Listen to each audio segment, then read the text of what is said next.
Amigos, bienvenidos a otro programa de Vínculo Político. Mi nombre es Javier Molina. Quiero saludar a mi gran amigo Iván Carreño. ¿Cómo estás, Iván? Bien, Tocayo, un gusto estar contigo y con todo el auditorio, y como siempre, cada semana aquí listos.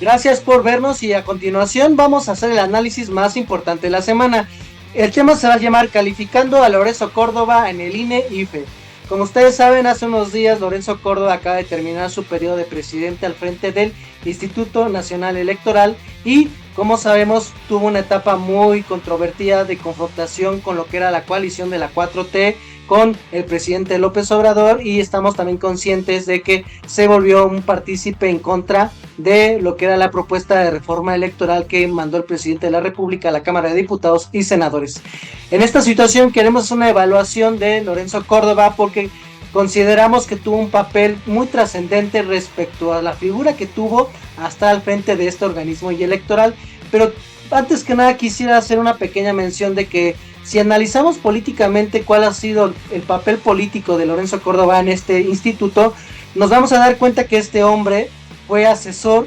del primer presidente del INE, que José Goldenberg, y después ahí se convirtió en consejero del IFE, y después hubo una reforma electoral en el 2014 en donde se convirtió en el presidente del Instituto Nacional Electoral. Pero nos vamos a dar cuenta que lo que fue su último periodo fue un presidente muy sobresaliente en el sentido de declaraciones, de posiciones políticas y ya abiertamente de una confrontación en contra del presidente de la República. Vamos a tratar de dar un análisis de su participación, y yo sí quiero ser muy crítico diciendo que Lorenzo Córdoba tiene una característica de que tuvo una participación en donde sí podemos decir que tuvo inclinación para apoyar a un candidato que en su momento compitió para la presidencia de la República, que en este caso fue López Obrador, pero esa inclinación se debió a que inevitablemente López Obrador iba a ganar la contienda del 2018.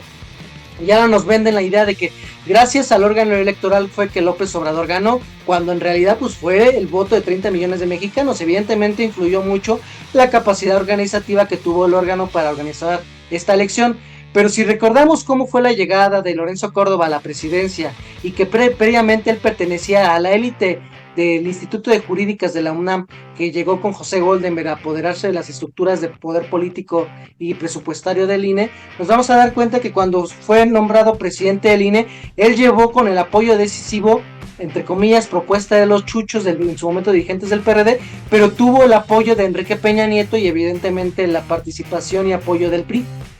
Y en este sentido nos vamos a dar cuenta que Lorenzo Córdoba tuvo muy buena relación con la oposición para, en términos políticos, tratar de beneficiarlo en términos electorales. Y nos venden la idea de que Lorenzo Córdoba tuvo una participación importante en términos electorales, pero no se nos debe de olvidar que es el INE que prácticamente se hizo de la vista gorda del proceso electoral cochino que hubo en el Estado de México en el 2017, en donde hubo compra de votos, hubo intimidación a votantes, hubo intimidación a otros partidos opositores, un terrorismo electoral podríamos decir, porque incluso llegaron a aventar cabezas de puerco en las sedes municipales de Morena, o en donde estaba la gente participando con Delfina. También vamos a recordar que como consejero prácticamente no se hizo señalamientos de los escándalos de Monex, de lo que fue la campaña comprada de Enrique Peña Nieto en la presidencia, y ahora está como un columnista más de el medio de comunicación latinos. Pues ya nos damos cuenta que Lorenzo Córdoba se ha convertido en una pieza importante respecto a una figura dentro de lo que se le puede considerar una oposición a López Obrador. Y aquí lo más triste es de que si nos ponemos a pensar quiénes son los candidatos que pueden competir en el 2024, nos vamos a dar cuenta que las últimas encuestas nos ponen a Lili Telles en primer lugar. Pero si también empezamos a meter en términos de posicionamiento y de posibilidades electorales, aunque la ley no se lo permita a Lorenzo Córdoba, nos vamos a dar cuenta que él podría ser un futuro candidato dentro de los partidos del PRI, PAN, PRD, y eso habla de la debilidad institucional. Entonces, yo sí quiero decir que Lorenzo Córdoba tuvo una participación muy sobresaliente, pero en donde no hizo hincapié a lo que su maestro José Goldenberg en su momento dijo como presidente del IFE. El árbitro electoral solamente es la persona que está encargada de que se lleven a cabo las reglas del juego correctamente y no protagonista. Y lo que sí Lorenzo Córdoba hizo, se convirtió en un protagonista de oposición a la 4T. Y para concluir, la 4T tiene un montón de defectos, tanto en términos de reformas electorales, en participación política y de actores políticos, pero eso no le da derecho a Lorenzo Córdoba en convertirse en un actor político, tocayo. Así es, tocayo. La verdad es que en calificación va a salir bastante bajo. Lorenzo Córdoba, reprobadísimo. Y esto tiene una explicación, no solamente porque la forma en que llegó como presidente del INE, sino porque ha estado detrás del poder electoral durante muchos años, ¿no? O sea, hay que recordar que estuvo 7 años, como comentábamos fuera del aire, mi tocayo, como, como consejero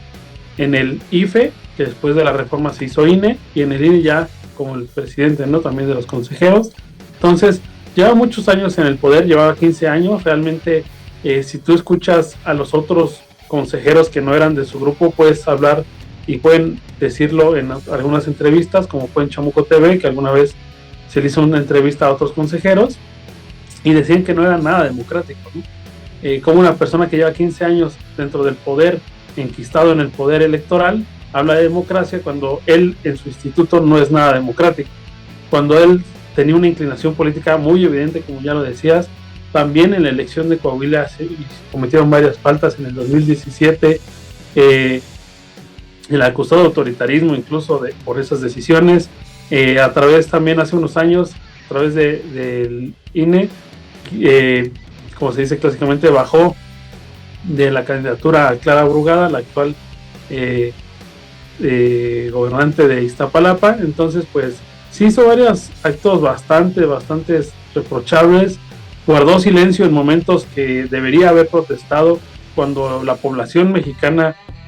salió a las calles a exigir, por ejemplo, con lo de Andrés Manuel, ¿no? Sobre todo que los movimientos de izquierda siempre han sufrido de estas cuestiones de abuso electoral por parte del Estado mexicano, y él simplemente no solo no dijo nada, sino que nunca rectificó, nunca hizo alguna averiguación ni nada, ¿no? Pero sí hizo mucho escándalo en su última etapa, ¿no? Con lo del plan B, por ejemplo, que acusó a Andrés Manuel de querer poner una dictadura prácticamente y un autoritarismo, cuando pues él realmente nunca se prestó a cuestiones como muy progresistas, nunca hizo nada para asegurar un INE comprometido con la ciudadanía, y que realmente deja al INE muy mal parado, mi tocayo. Fuera de que él haya tenido inclinaciones o algo así, realmente la confiabilidad en el INE es baja, y eso va a perjudicar aún más la participación ciudadana, porque ese es el problema, mi tocayo, que siempre decimos en cada elección que el que gana, desgraciadamente, es el absentismo, ¿no? La gente que no va a votar es la mayoría de la población mexicana, y es que no va a votar porque simplemente no le tiene confianza a estas elecciones mexicanas, ¿no? Desde hace ya varios años, ya varias décadas, la democracia mexicana es muy joven, ya lo hemos dicho, pero siempre han sido un grupo de tecnócratas los que han estado detrás de estos grupos y presidentes y consejeros. Ahora, con su salida, se abre un nuevo panorama, mi tocayo. Habrá que ver cómo se reconfigura esta cuestión del poder, porque entre el INE es ciudadano, pero de unos cuantos ciudadanos representados en partidos políticos. Por ahí decían en los pasillos del INE, y me gustó la frase que leí, que decía que Córdoba reinaba, pero Baños gobernaba, y Baños era el actor político del PRI más destacado dentro del INE, ¿no? Entonces, pues, la verdad es que la tendencia que se vio de Lorenzo Córdoba y la inclinación política que tuvo hacia algunos partidos es reprochable, no solo porque somos de izquierda, mi tocayo, sino porque realmente para una democracia sana, si eso es lo que llegamos a aspirar, necesitamos un consejero totalmente imparcial, que no saliera a pelearse al tú por tú con el presidente, y que realmente no le hiciera daño a la imagen pública del instituto, que hablara por sí solo y no para todo el instituto, que yo creo que ese es el gran déficit que se va a llevar Lorenzo Córdoba, y pues para mí está reprobado, mi tocayo.